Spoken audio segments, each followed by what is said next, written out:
soir, 11 avril 2013, le président Alassane Ouattara a reçu à l'Élysée un troisième tête-à-tête entre les deux hommes en l'espace de 10 mois et occasion de parler coopération et réconciliation nationale. Abiba Dambélé.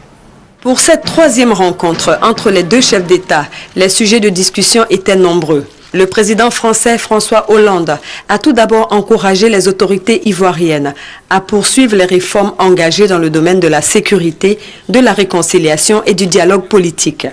Le président Alassane Ouattara a fait le point des avancées obtenues, 2 ans, jour pour jour, après la chute de Laurent Gbagbo. La page est tournée. Le pays est en plein chantier, un boom économique sans précédent, près de 10% de croissance l'année dernière.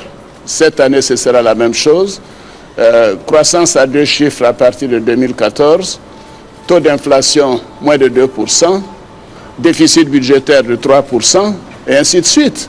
C'est un pays qui est en plein chantier. Des emplois se créent tous les jours. C'est une opportunité. C'est un train qu'il ne faut pas manquer. Je vais travailler pour la Côte d'Ivoire, dans l'intérêt exclusif de la Côte d'Ivoire. Le chantier des emplois se créent tous les jours. C'est une opportunité, c'est un train qu'il ne faut pas manquer. Nous continuerons de faciliter le retour de ceux qui veulent rentrer. Même s'ils ont des choses à se reprocher, même s'il y a des mandats d'arrêt contre eux, ils seront accueillis. Et après, ils partiront devant la justice. Nous continuerons de renforcer la sécurisation de l'Ouest. C'est important parce que c'est la région qui a été la plus affectée en dehors d'Abidjan pendant donc les difficultés de la crise post-électorale. La réconciliation prend du temps. Nous avons 2 ans de présence à la tête de l'État. Nous avons l'obligation, je ne dirais pas la volonté, de réconcilier les Ivoiriens, de les rassembler. Nous voulons un État de droit renforcé. Donc nous faisons confiance à la justice. Nous encourageons même le ministre de la Justice à demander l'accélération et la simplification des procédures. Donc nul ne sera épargné. Mais ce sera au rythme de la justice ivoirienne qui est indépendante. Nous n'avons pas de justice des vainqueurs, nous n'avons pas de justice des vaincus.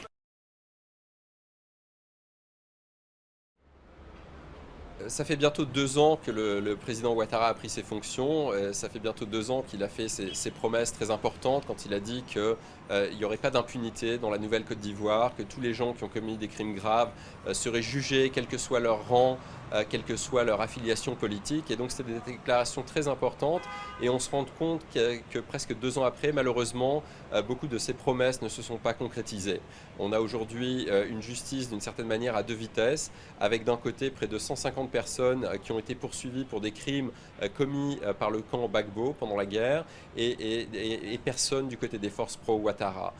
Alassane Ouattara, tu nous avais promis que si tu devenais président, tout allait changer. Oh. Depuis que tu es président, tu ne fais que nous tuer. Oh. Et puis emprisonner, Gbagbo Kafisa.